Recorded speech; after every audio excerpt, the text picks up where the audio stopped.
With audio or video, go ahead and use the chats feature at the right of your screen, and we have some people who can be paying attention to that and answering your questions on how to get on, but we want to make sure that we use your time wisely. So I'm Becky Ivory, as you probably already know, and I'm glad to see you. I think I know most of you on here, but there's a few names I don't know. Feel free to stick around afterwards and we can chat and get to know you. So anyway, we wanted to do this webinar through the Women in Business because we know that this is a really weird time. I mean, it's just bizarre that we're all stuck in our houses and trying to run our businesses and trying to keep our jobs. And for a lot of us, that means that we are dependent on online platforms to be able to survive and make that be successful. So we wanted to have this opportunity to show you some of the reasons why that can be a big plus for you in your business, whether you own the business or you're just working for the business, and how we can help you maybe understand how to use that a little bit better. If you have questions, feel free to post them in the chat. I may or may not see them right away, but if not, Barbara, will you bring them to my attention if I don't bring it up within a few minutes? Yeah. And then at the very end, we'll also have a question and answer time period where you can ask any questions if I'm confusing. You also are going to get a handout. Connie in the office is going to send an email to all of you. Hello. Connie's going to send an email to all of you shortly. Yes. Becky, we're actually going to just post it in the chat room as a link and they can just pull it right up. Perfect. Okay. Okay. So you'll get a handout that's just going to go right along what I'm talking about today. And I've got some questions for you to think about that will help you kind of customize this for whatever your needs are. I also have some resources listed. So if you have some questions and you want to start comparing different packages or products or things that you might think are interesting, I put some links, most common links on there, and then some steps to how to run the meeting. And I'll show you all of that as we go along. So first of all, I'm going to share my screen with you. I'm going to show you how to do that in just a moment. Okay. So what I'm going to share with you first is what it looks like. Well, actually, you know what? I'm going to stop that share for just a second. Before we do that, I want to talk about for a minute, why should you even take your business online? We are all really comfortable doing things the way we've always done them, right? That's just how we're most comfortable. It takes effort to change. But I want you to think about a few things. First of all, who are your ideal clients? I hope you've already asked yourself this 1,000 times. Because that's the only way you're going to be successful in business is if you know who your ideal clients are. So for me, one of the examples, I do a couple different things with my business. And one of them is I look for people who are seeking to find peace with food. So if there are women in particular, that's who I relate to best, who struggle with food, those are my ideal clients. And when I think about where they are located, they're all over the world, right? Some of them are my next door neighbors. Some of them are in Timbuktu. And so some of the clients that I've had, I have clients in Pennsylvania, I've had them in Trinidad, Tobago, and I can do that only because of online meetings. That's the only way I can do it. And it's very, very successful. So if you think about who are your ideal clients, and we're always trying to reach them. So getting online is a way that you can stretch yourself way past the boundaries of where you can physically go. So it's one of the best things I can suggest for that. Another example is my daughter has a hair salon in her condo. And when I ask her, well, who are your ideal clients? She specifically wants to target young women who are getting married. So she does hair and makeup for young women. She does all sorts of other hair stuff.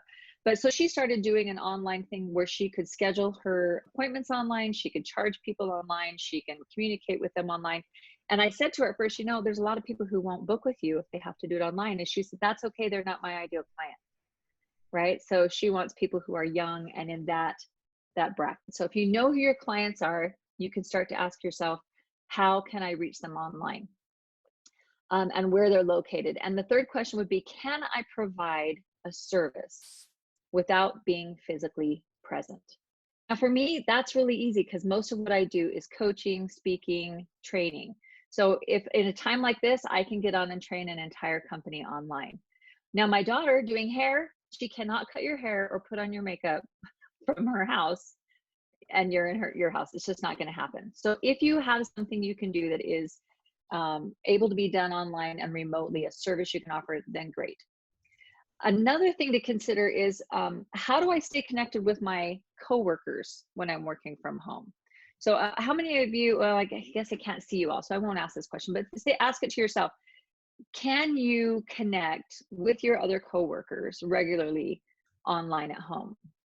I think most of you can. I know my husband is having meetings almost every single day with his coworkers through meetings like Zoom and things like that. And if you think about how this can continue afterwards, now Barbara was just saying, I want to go back to the office, right, Barbara?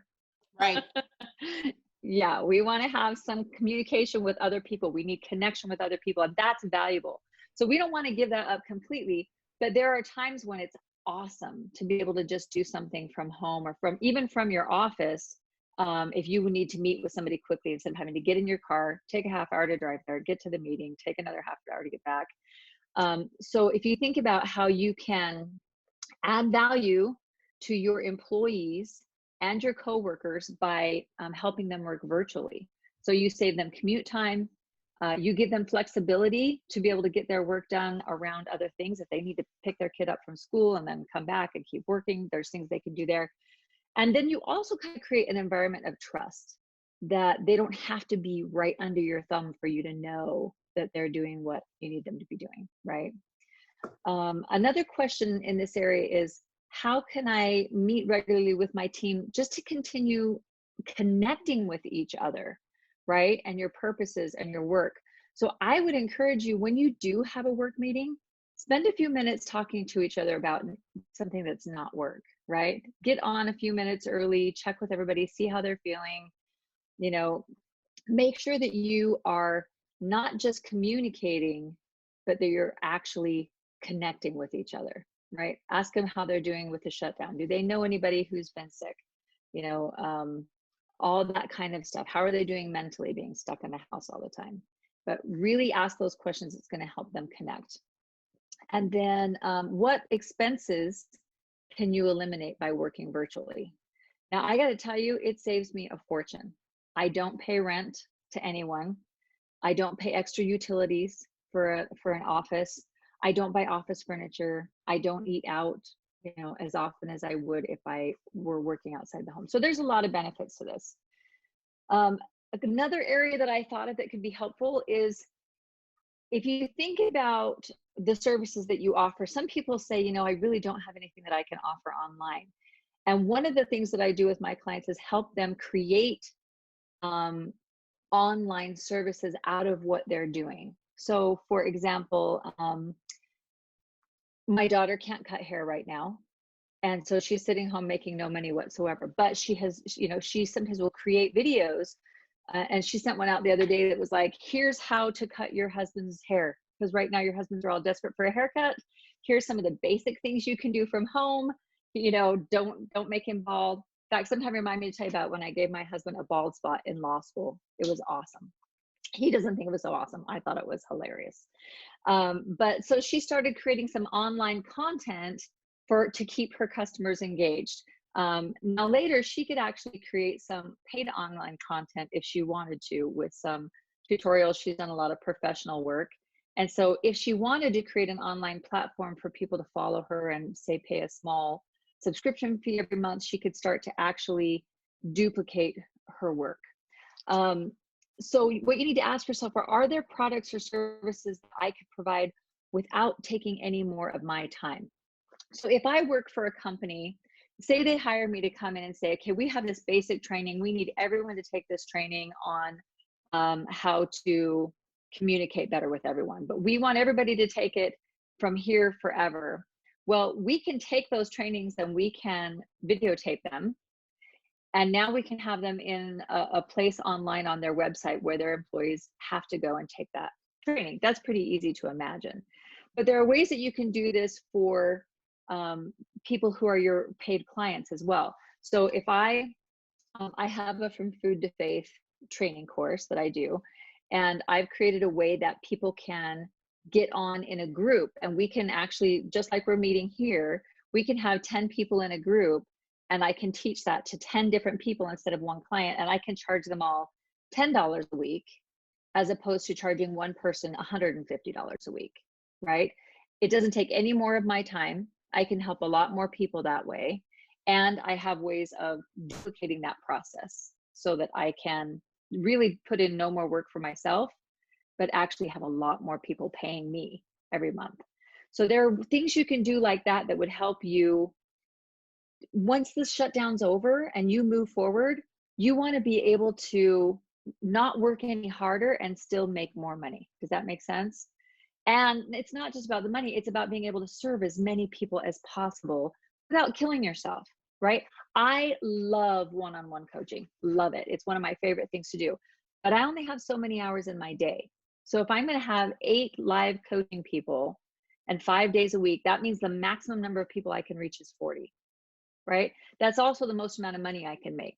It's 40 times my hourly work, right?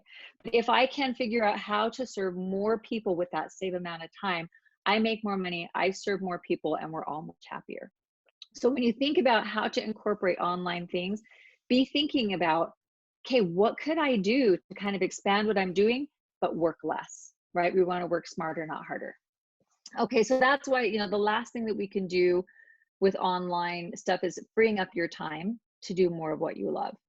So if you think about what are the things, if I could save, okay, for example, if I go to a meeting with my client and I do a live coaching session, I always charge more money because it takes me about an extra hour at least of my time to get in my car, go to their place, be ready for the meeting ahead of time. And then afterwards, somebody wants to chat for a minute and I got to drive all the way back home, whatever. If I can save that 1 hour, what would I do with that 1 hour? Right? And if I can save that for 3 clients a week, I've now saved myself 3 hours. I could improve my business. I could take a nap. I could actually fix some real dinner for my family, whatever. So I've got that time that I can do something valuable with. So ask yourself, what would I do with that time that I'm saving? And maybe you can make that to improve your business and your services even further. Totally up to you.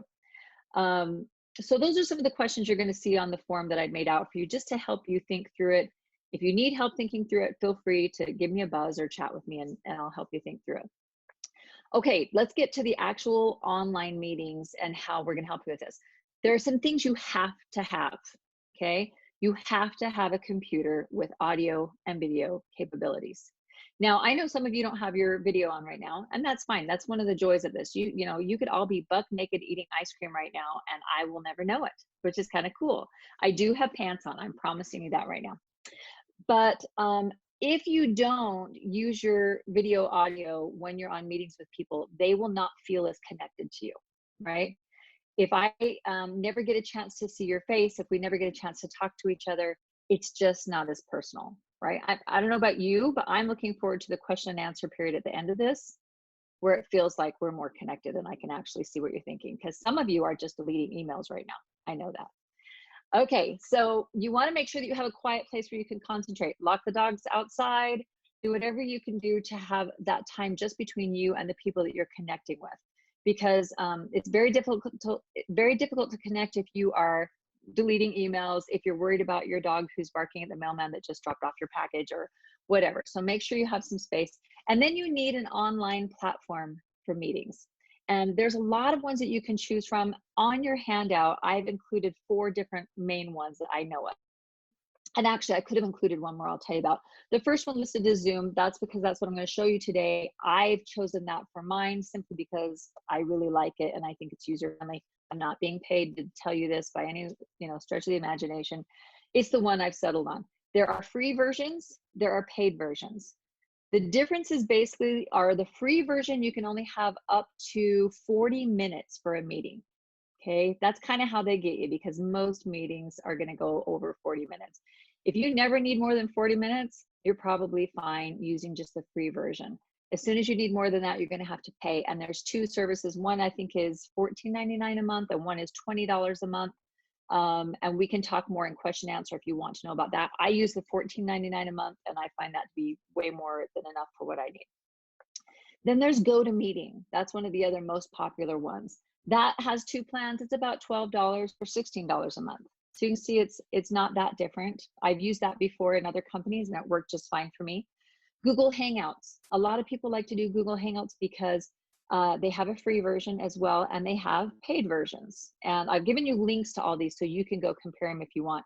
But there are $6, $12, and $25 a month options on that. I didn't particularly like Google Hangouts. I had a lot more issues with people getting in, being able to hear. It just wasn't quite as user-friendly as I wanted it to be.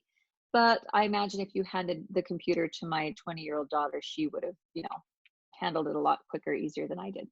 And then there's Skype. Of course, Skype has free and paid versions as well. And their paid versions begin at $5 a month. So something to think about.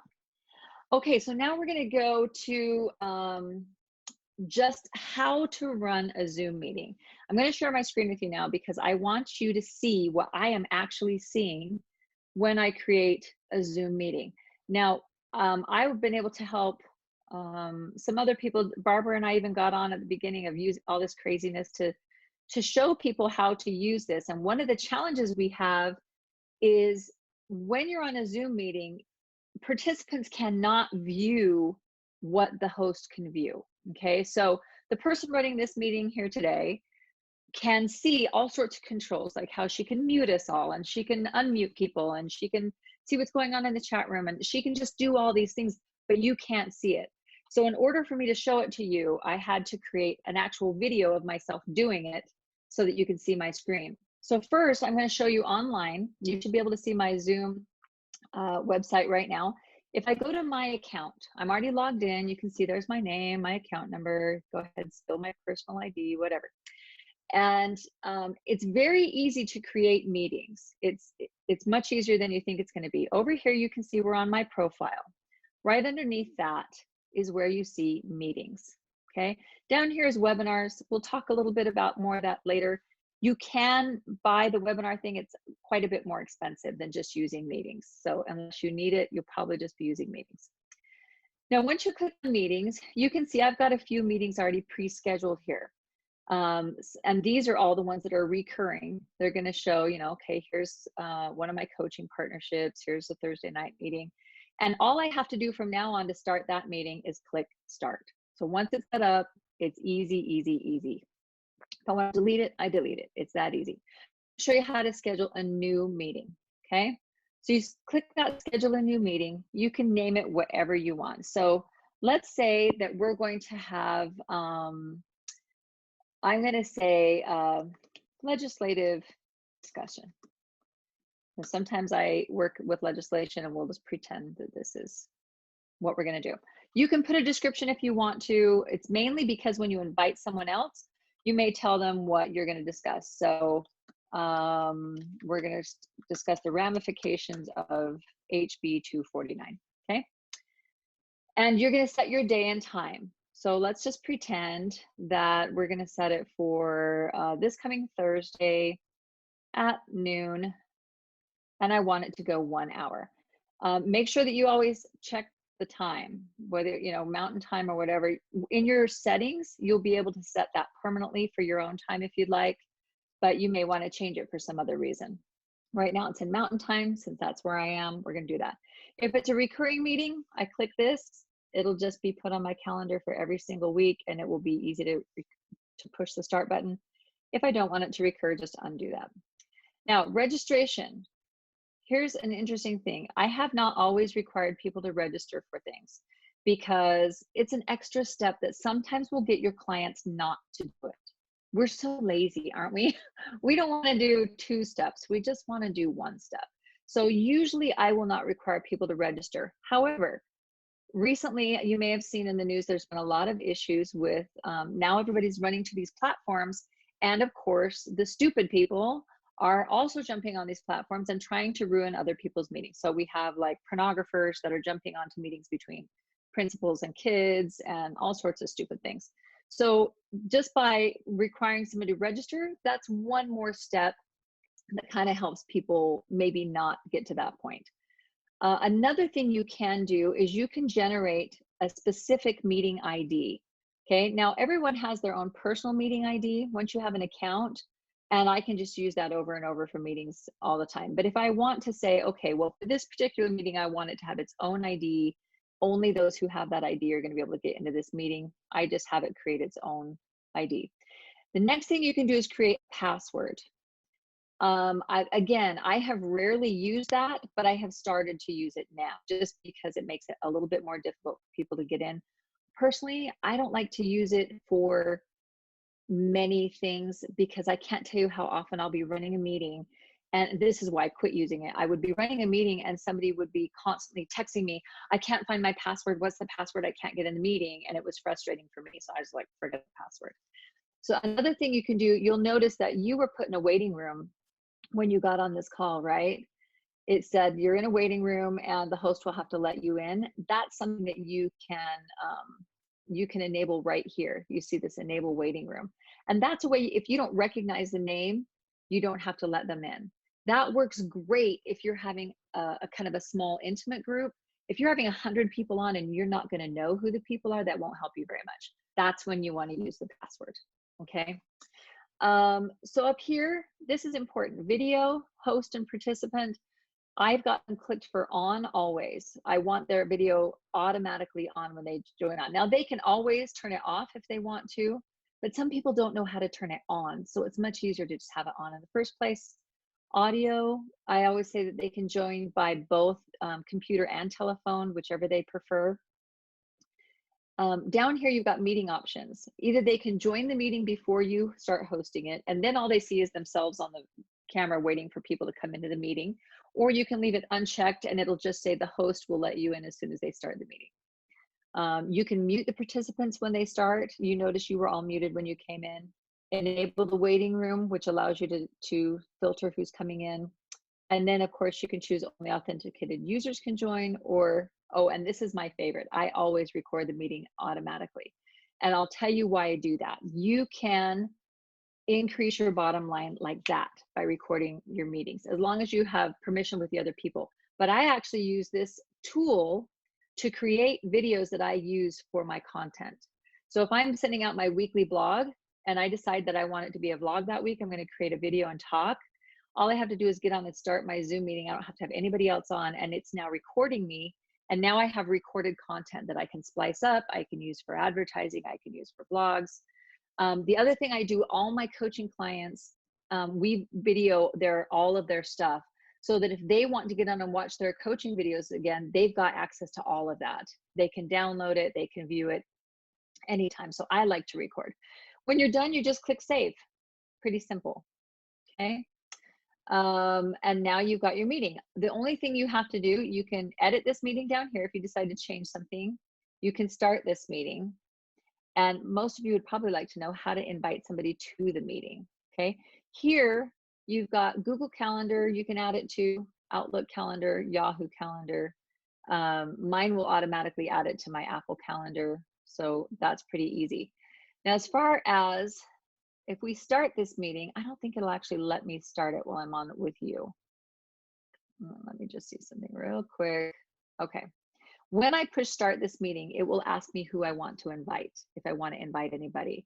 You can copy the invitation to your clipboard on your computer and then just copy and paste it into a text, an email, whatever, and anybody who clicks on that can get into your meeting. So pretty basic, right? So I would ask you if there's any questions, but we'll do that at the very end. So let me stop sharing with you that page. And now I'm going to show you probably the most important thing for you to see. And that is, I'm going to show you a video. It lasts about 11 minutes long. And this is going to show you the back end of what I see when I'm running a meeting and how you can control each part of that meeting. Let's see. Okay, we're going to go to here. Okay, so you should be able to see this video. Again, I recorded this the other day so that you could see the back end. And when this is over, we'll just open it up for questions and answers. So feel free.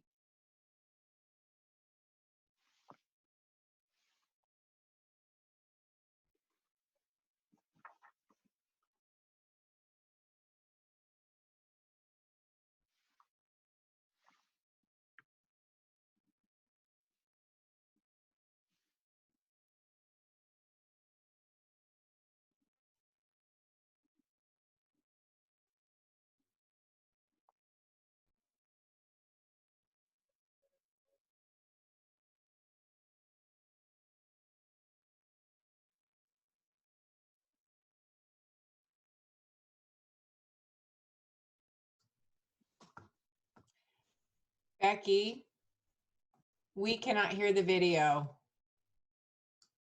Oh, you're not hearing the video? No, we don't hear anything. And it's kind of slow and kind of splotchy. Ah, okay. That's Is kind it of weird. something you can email to me and I can play it from my side? You know what? I'm not sure. Let's play around with this online thing. All right. Are all of you nod your head if you're agreeing you couldn't hear it and you can't see it very well? Okay, great. So here's what I'm going to do. I am going to send you a quick link to it because it will be faster for you to download. Okay. I'm going to email it so that you can download it straight to your computer, okay? All right. Yeah. All right. Yeah, I can't imagine why that's not working. I apologize. Oh, that's okay. We'll just say we meant to do this because then it just kind of like shows how you just kind of work around it, right? Yeah, exactly. And okay. Okay, Barbara, it's on its way. All right. All right.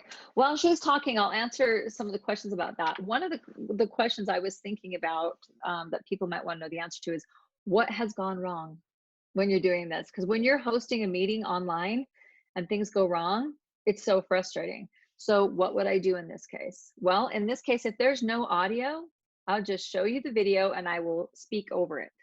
I'll tell you what is happening. I'll talk to you about it while I'm going.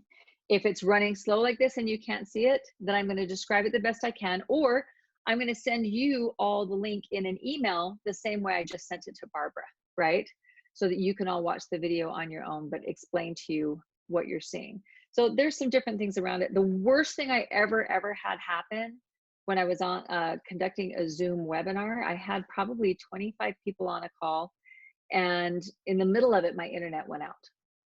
And so the entire thing dropped. It took me like 10 minutes to reset my computer, get on my phone. It was highly embarrassing. And so one of my first things that I will teach people is make sure you have good internet. Again, maybe that's why this is running slow. I may be having internet issues. Says it's on, but you never know if they're having issues. Making sure you have good internet issues. If you can hardwire into your computer rather than using wireless, that's a little bit safer as well. But always have a backup. So for instance, on my phone, I can get onto any of my Zoom meetings through my phone as well. And since I have cellular, that's more likely to not have a problem going out as much as wireless is. So I always now have a backup option if the internet goes out. Now, one thing you should know, if the internet goes out, it will not hang up on all of your clients or your employees or whoever's on the phone. They will be sitting there waiting for you to come back. So don't panic and think that the entire meeting has ended. It's still going, just waiting for you to join it again. Okay. Have you got that, Barbara? No, I haven't received it yet, Becky. Ooh, that's weird. Look in your junk mail just in case. Oh, that's a good place to look. I know, I know Connie has a hard time sometimes with that. Oh, okay, while she's looking for it. What do you know? There it is. There it is. All right, let's see if you can download it for a minute. Tell me when it's downloaded. All right. All right, and while she's doing that, okay, while she's doing that,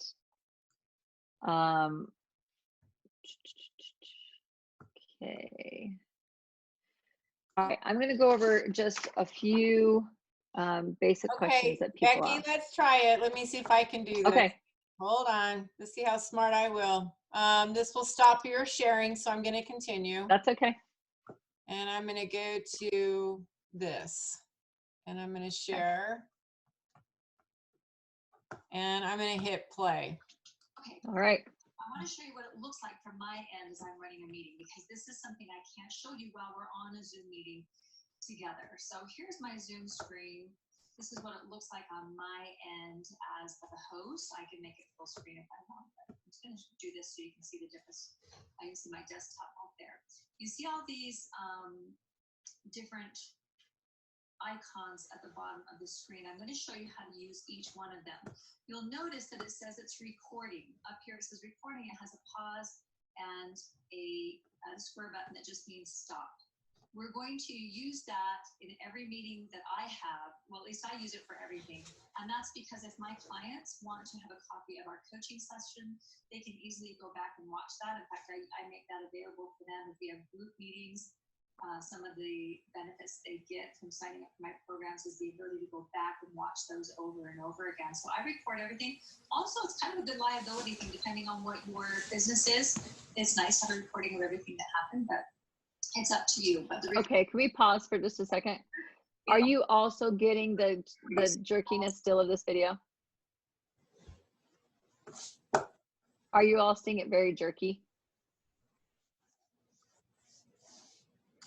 Can you hear me, Barbara? I can hear you. Okay, are you guys, let's see. Okay, yeah, it's still jerky. Okay, so that idea didn't work as much as I wanted to. So here's what I want to do. I'm going to send that to Connie. And Let me try one more thing. Let me try an actual download. And let's try that and see if that will work. Yeah, mine was a direct download on my computer, so it shouldn't have been like that. But it might just be, I don't know, it might just be too much for it to be trying to read the video during a call. I don't know. So, so I would suggest I'll quickly run over what the things are that you can do, and then let's have Connie send that to you with the other email and make sure that you all have that for yourselves so that you can, and the nice thing about that is then you can go back and say, now, how did you do that? And you can just kind of watch that again. In fact, I've got it posted on my YouTube as well. But let me just tell you a few of the things that you can do as you're running this, and it's very easy. You just use the icons down on the bottom. You care if we stop sharing now? Hey, Becky, do you want to just try this and make sure that this works, or to see if it does work? Okay, go for it. Let's try it and let's just see. Okay.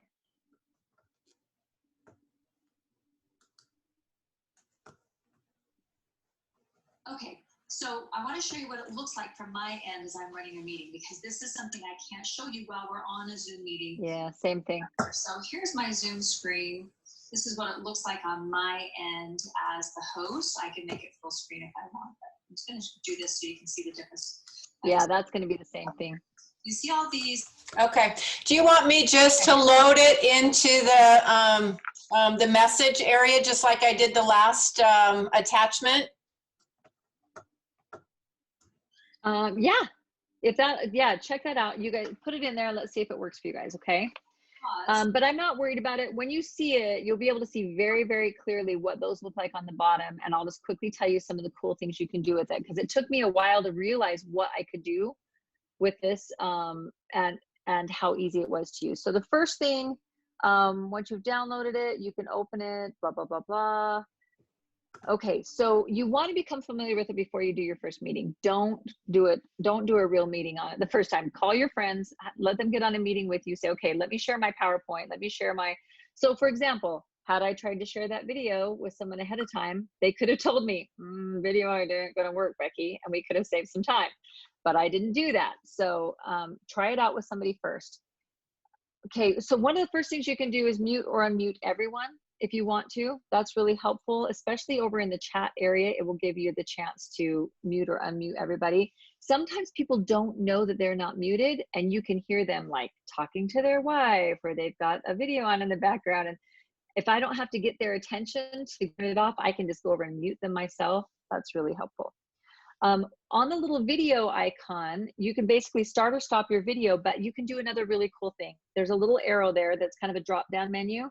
If you click on that, it gives you the option to have a background screen, okay? So if your office is horrendously messy, which I should show you my husband's desk next to mine, but then you could put something behind you to kind of hide that. I don't like to use it because it looks a little digitally sometimes and not quite real.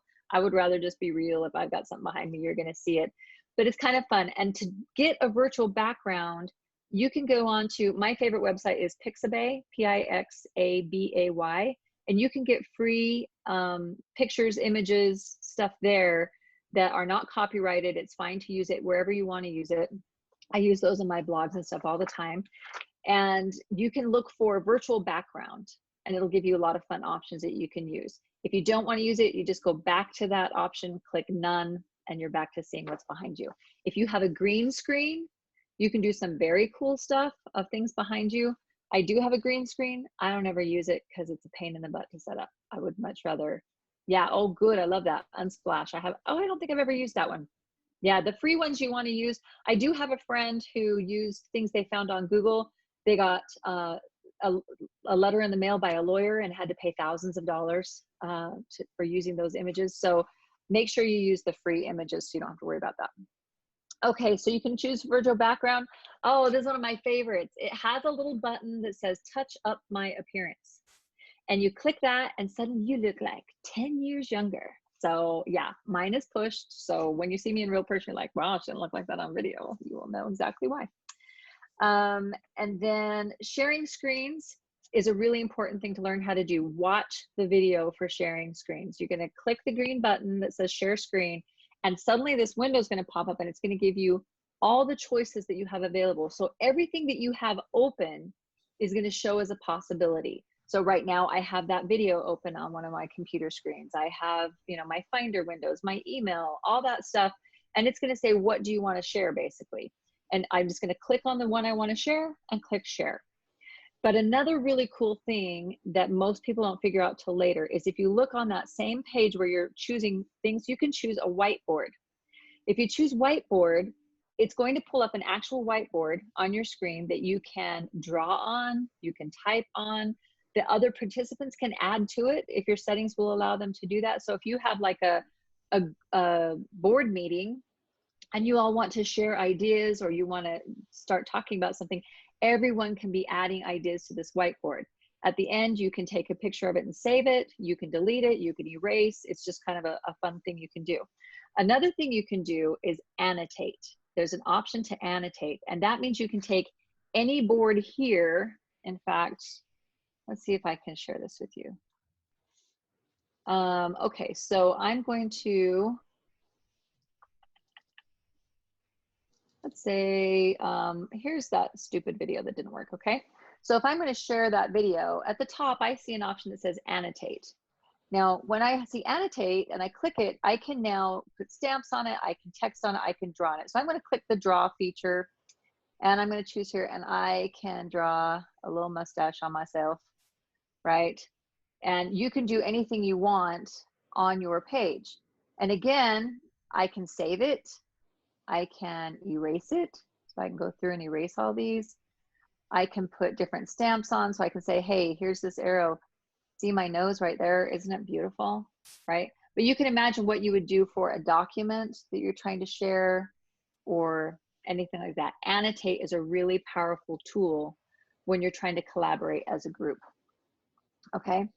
Another thing you can do, you know about chat, we've been using that tonight. It's a powerful tool, and I suggest when possible to have an assistant or somebody else who can monitor the chat room. So for instance, I didn't know that you weren't hearing this video because I was focused on presenting, but Barbara can say, hey, there's a problem and we need to let you know, okay, or answer questions. And the last thing, again, we've talked about already is recording. And when you click on the options for recording, you can pause, you can stop. If I push pause, when I go into my recordings later, it's going to be the same recording. There's just going to be a break, right? It's just going to stop and everything's going to freeze and then it'll keep going. If I click stop, that initial recording is over. It's now its own recording in my database and it begins a new recording. after that. Okay, so that may determine whether you want to pause the recording or stop the recording. And then in your settings online, you can decide where it's going to save the recordings. It will try to get you to save it online. I don't ever choose that option because it gives you only so much free space, and then they want you to buy more space. And as long as you've got a decent computer or you've got an external hard drive, you can just choose to have it save onto your computer, and then you've got them forever, and you don't have to worry about paying anybody else any more money. So that is basically everything you need to know. You just have to practice it. If you want to practice, you want me to be a practice person, call me. I'll get on your little fake meeting and we'll see how it's working ahead of time. But it's that easy to connect with other people online. Now, I know we all desperately want to go see real people right now, and I would never want you to not do that. You don't want to be an exclusively online person, but you do want to use it when it's to your advantage and to your clients and your employees' advantage to get as much done as possible in as convenient time and place as possible. So let's open it up to questions. If you want to just unmute everybody, there's not enough, I mean, there's not so many people here, I think, that we can't just go for our questions. We can unmute ourselves separately probably and keep Yeah, it. you can. I just was going to ask you real quick, when you to my computer also, but recently when I was doing a webinar and then I was trying to get that out to everybody, are you just putting it in Dropbox and sharing it from Dropbox? Because I tried uploading it to YouTube and lost quality and blah, it was a mess. It all depends on what you're trying to do with it. So I use Dropbox for everything. Dropbox, for those of you who may not be familiar, is a company that saves everything you do online. And the nice thing is you just use it like you normally would on your computer, but you just make sure it's in your Dropbox file and everything is backed up. And again, I'm not paid by Dropbox, but one time, you guys, I accidentally deleted 10,000 files. 10,000, and they were the most important files. I was freaking out. All I had to do was go on Dropbox, click restore, and they were back. And I was like, oh my gosh, you guys are worth all the money I ever paid. I think it's like $150 a year for the best package. But anyway, I do save everything on Dropbox. And then, like just now with Barbara, if I had tried to send her that video, there's no way. It would not go through email. It's too big of a file. Right. But I can click on it and say, copy the link. And then all she does is click on the link. It brings it up online. It shows that file, and then she can download it directly to her computer. So for me, that's the best way to do that. I do use YouTube all the time. I'm not sure why you would lose quality on it. So we'd want to check into what the problem with that was, because YouTube should have been able to upload pretty much any quality. I get pretty good quality videos. I think the problem was I tried to edit it first, and I had poor editing software. Yeah, because you have to have decent software. Because I had it set up to record as soon as it started, but I jumped on 10 minutes before it started so people would know that we were there. So then it had like this 10 minutes. Anyway, that's my problem. I gotcha. But if you have a Mac, iMovie is really good at doing that. If you don't have a Mac, we just have to look at which ones work best for you. Yeah. And I used to have software that worked, but this one, it doesn't now. But one of the things I discovered, because I do a lot in Zoom, is that if for some reason, because after you finish your call, then you'll get a pop-up that says it's converting the file. And I had that one time where I had interviewed somebody, and that pop-up came up and it said it was converting, and it got to 98% and then failed. And I thought I had lost the recording, but it was still on my computer. So you just have to search for the Zoom folder, find it, and then start the conversion again. You just go wherever you saved it, click on the file, it will convert it for you, and then it's totally useful. And the other nice thing about Zoom, you guys, it saves your file as a MP3, so just audio, and it saves it as audio and video both. And I use that all the time when I need something just for audio. It works beautifully for that. Good. Any other questions? Hey, Becky. Can you maybe share some insight or some recommendations on how to get the best look when you've got the video? What do you mean by the look of what exactly? So you can put like a screen behind you, or, you know, sometimes you can see that people aren't very, they're a little darker, or you know, maybe it's an adjustment of a camera, or maybe it's like how to do a virtual background. Yeah, absolutely. So right now, what you can't see here, I'll move my computer to try to help you see it. Right in front of me, I have this terrible wire basket sitting here so that I can put you guys a little bit higher than normal. Okay. If I were to do this, and I do this all the time, normal placement, but it's down here, right? It's a little bit not as flattering, doesn't feel quite as comfortable. So for me, I just toss mine up on a little box, and I have my keyboard and pad that I connect remotely. And it just gives us more of a we're face-to-face feel. So that's something I like to do. I also like to make sure that whatever's in the background looks decent. It doesn't have to be beautiful. You don't have to have the most lovely den on earth, but you don't want your pile of laundry on the couch, and you don't want your kids watching TV picking their nose while other people are watching, right? So just make sure that things are tidy and clean. Again, choose the, in fact, you can all do this on your own Zoom thing right now. Because I don't know if you have any options. You probably don't have any options loaded. I'll show you when I click on the little arrow next to stop video, you get these options, and one of them is choose virtual background. And since I have some virtual backgrounds loaded, I'll show you what that looks like. Okay, so here I am in the grass. Here I am in San Francisco. Here I am in the universe. But again, I find it incredibly distracting. Now I do use things like this one. So see how this is just plain gray? I might use this for an advertisement that I make where I don't want any distraction whatsoever behind me. I might just choose a white one. Have you ever seen people and they're doing something, it's like, wow, how'd they get a totally white background? All they did was go and download a virtual background, and that's all it is. Okay. And so, but you'll notice, well, this one doesn't show quite as bad. You see how digitally it looks if I move, especially if you get a picture like this, it just is weird. And so I really don't hardly ever use those. I usually choose none, but they are kind of fun to mess with. When we got on a family chat this week, my son and his girlfriend looked like they were on the beaches of Hawaii. And I was like, well, you guys suck. So those are some fun things you can do with your sessions. But as far as the way you look, my personal philosophy is be real. Just be real, be you, show up as you show up. Don't worry so much what you do, wear your glasses, do you not wear your glasses, do you just show up and be you. Good. Any other questions? Becky, how many people can you have on a session at one time? It depends on what program you have. If you have the free program, I believe you can have up to, is free up to 50? I think free is up to 50. Also, the $14.99 is up to 100 people. Once you get to the $20 a month, you can have, I think, as many people as you like, up to like 10,000 people. Now, Wow. There's another program that is the actually the webinar program, you can for sure have it to 10,000. I think it's up to 1,000 on the $20 a month. But let me tell you the difference real quick. If you're doing webinars, and I've done a handful of webinars through the years, and I used to think that I needed to pay someone for an actual webinar platform. And so Zoom has a webinar platform. And the difference is you can have up to 10,000 people on the call, but they cannot participate. So I would never see their video. I'm never going to hear their audio. They can type in the chat room, so they can keep questions going.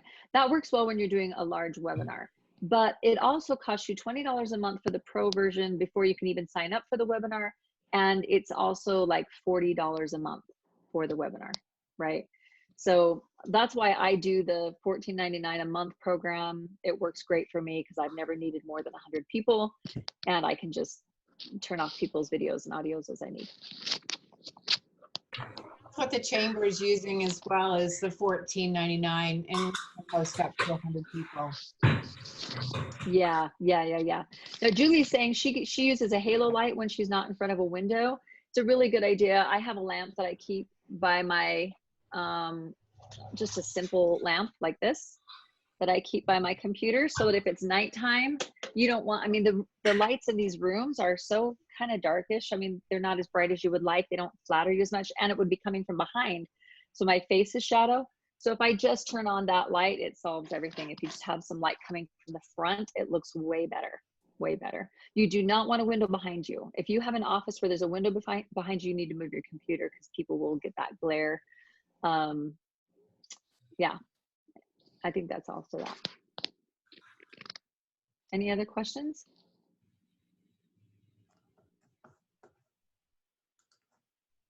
Okay, if you think of any, blow them up. I had thought of a few beforehand that people oftentimes ask. When you show a PowerPoint, be aware that it will initially show the PowerPoint in the non-play mode, right? Where you can see the actual settings and formats and all that.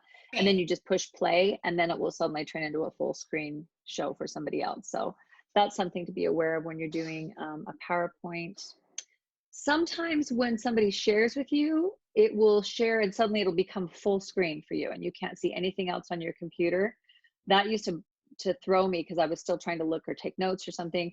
All you have to do is just go up to the top corner and minimize it. So now it's normal size. For some reason, it will automatically make it full size for some people. Some other formats that I've used, I told you we used to use GoToMeeting in a different company I worked for, and that was okay. It wasn't horrible, but I didn't like it as much. I also have used Free Conference Call. If you have never used that, it's not a bad option and it is completely free. And you can do things like this on there. It was just a little, you don't have as many controls over what happens. It's very, very basic. But for a lot of people, that's fine. And that's how I started. And it really wasn't a problem. It's just that over time, as I got more clients, I wanted to be able to control the meetings more. And I think if I remember right with Free Conference Call, you get only one meeting ID. And so you're always using that same meeting ID for everything. And when you have lots of clients, it's nice to, if they have their own meeting ID to use and they know that nobody else could ever get into their meeting, right? Let's see, we've already talked about if you get hacked, make sure you use your passwords or at least use the waiting room if you know who's going to be getting into the meeting. The only types of meetings I wouldn't use on Zoom are networking meetings. Okay, we can have a quick time chatting with each other, but we don't get intimate one-on-one. Hey, what do you do and how long and where are you from? And so networking meetings are really important to have in person. When we have our monthly lunches, it's because we're trying to get to know each other and really get to know the people next to you. So I would never substitute something like that for an electronic meeting. Anything though that is a let's get in and get things done meeting, I would substitute that in a heartbeat and save yourself the time. So you kind of have to decide, do we need that human connection and we're going to have extra time to get to know each other? Or are we just trying to accomplish something and then move on? Becky, I have a question. Do you use a headset? Does your computer do it enough? I know, okay. I actually normally use just my computer. But today I thought it might be a little bit better quality sound if I used the headphones, but you don't have to. And it really depends on the quality of the speaker, internal speaker microphone that your computer has. I think most people are just fine using their computer. And I do get pretty good quality sound. I've seen a lot of, I've been on a million webinars and some people are great and other people you can hardly hear them and the mix is really bad. So I'm kind of heading more towards headset just because. I think it just depends on your computer and how well it does. Some people, if you buy a cheap enough one, it doesn't have a great system. So try it. And you'll notice when you get on a meeting, it'll give you an opportunity to test your microphone and your camera. And you can, if you have Zoom, you can go in and test all that for yourself and see like, okay, is it good quality or do I need to go get something? But it's not hard to connect. If your computer doesn't work with audio, do you know where in the computer to go to get help? If your computer, what do you mean if your computer doesn't work with audio? If it just isn't working at that moment. I mean, you know it has it, but you can't figure out why it's not working. So you have to go into and depends on, I'm very familiar with Apple and I have used Mac a lot in the past, but if you go into where your preferences, your settings are and go into your audio, it should tell you what audio is being used. And sometimes you have different programs that you can choose between. So mine will say, you know, I've got Soundflower downloaded for some programs. You know, I'm connecting my Bluetooth here. So you can just kind of go through and see what you have available. And sometimes you can download a better piece of software, or just get an external microphone. When I'm doing, so like I've made a lot of professional recordings, and by the way, I use Zoom for those as well, for the audio, because it does a really good job. And I bought a standing, the brand name is Yeti, Y-E-T-I, Yeti microphone. That's kind of a professional version, and I just use Zoom and my Yeti, and I actually sit in my closet, don't tell anybody, because the clothes absorb all the sound, and it sounds like a major professional recording, like I paid thousands of dollars to go in and do it. And it was just a good microphone and a lot of dresses. Yeah. So this is, Good. so just as an example, this is, if you, on the button that says mute, down at the bottom, there's an arrow, and you can change your microphone. So right now I'm on my internal microphone, and then I'm going to switch it to my AT. And can you tell any difference at all? Yeah. Yeah. Yeah. And so this is the mic that I typically use, like when I record a podcast or I do an interview or something like that. Mm-hmm. And so that's the difference of the sound Yeah. quality. And you can change back and forth from mics just using that up arrow. And sometimes I've had trouble where people couldn't hear me, or they couldn't hear me, or I couldn't hear them, and I had to check my settings to make sure I had selected the correct microphone or the correct speaker. Yeah, great point. Thanks so much for bringing that up, Julie. That's exactly right. And when you have your own program, and if you're doing this, as part of your living, I would suggest that you turn on your own personal meeting, get it recording, and play with that. Switch your sound back and forth, switch your video back and forth, do all those settings, and then go back and watch the video and see which one sounded best, right? Did it sound better when I was on this computer or this, headphone, whatever. And you can just kind of judge for yourself what's going to work best for you.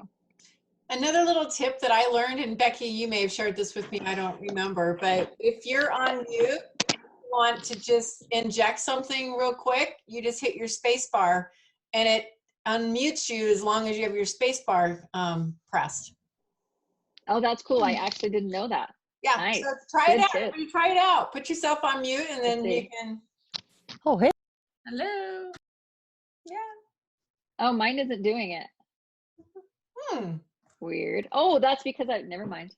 Mine did it. Oh no, it's still not doing it. Huh? Maybe that's a PC thing rather than an Apple thing. Maybe. Oh no, you have Apple too. Better. No idea why. No idea. Probably because you're the speaker and we are all I don't know. I'm just a participant on this one because I'm not hosting the meeting. So I don't Oh. know. Yeah, I don't know why it's not doing it. Weird. Okay, great. Any other questions? You guys have good questions. Okay, well, if you need any more, we're going to make sure that, let's see, did we get a chance to get that video file put into this chat?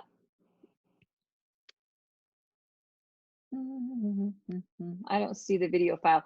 I do see the PDF file in the chat, so go ahead and download that before the meeting ends. I'm also going to send the link to Connie, and she can send it in an email if anybody's having a problem getting it this way. Just watch that. It's so easy. I even have it on my YouTube page if you want to go to that, and it will just kind of walk you through how to do that. Once you've done it 2 or 3 times, it's cake. It's really easy to do. What's your YouTube page? Becky Ivory at so it's beckyivory.com. And so if you go to YouTube and just click in Becky Ivory, it should give you my page as an option. Let's see, I got way too many things up here right now. Where is my, there we go. Yeah, just go to YouTube. So one of the mistakes I made this last month when I did a webinar was that I didn't test. I used Eventbrite as the registration form for the webinar. I could have just used, but because there was a price involved, I used Eventbrite. And then that was supposed to send them the Zoom link, which it has in the past, but for some reason there was a breakdown in the process and people weren't able to get on live. And so I was fielding a lot of messages from people and different things. So what I learned was to register myself so I could make sure that they were getting the information so that I could check and make sure that the links were working correctly. Yeah, that's an excellent point. I use Constant Contact for that same type of thing, where I'll set up an automatic email that, you know, if anybody registers for an event, it will add them to a certain email list. And then I have certain emails that will say automatically send them this when they register, or automatically send them this 5 minutes before the thing starts. And yeah, always make yourself a participant so that you get whatever they get. Yeah, excellent point. Becky, just so you know, Yes. I've already sent your email on to Connie, along Perfect. with the attachment, and have asked her to send it out to all the participants. So you'll all be receiving that from Connie shortly.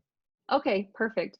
And then I think that we will be taking this recording and putting it on the Chamber West Facebook page. So if you ever need to see it again, or if other people want to watch it, great. We just hope that this helps you be able to feel more comfortable in this virtual world. And I'm hoping that it can help you start to think about ways that this can improve your life ongoing, well past when the virus is gone, that you can say, you know what, that was a cool blessing for my business because I pushed myself to do it differently, and now I'm happier. And if you need ideas with your own business on how you can take that into the virtual world and work less time for more money and help more people, you can always give me a call and we'll chat about it. Okay. Thank you, everyone. It was great to see you all. Thanks, Becky. Thank you, Becky. Thank It was you. All fantastic. right. Thank you. Thank you. Bye. Bye, Becky. Bye.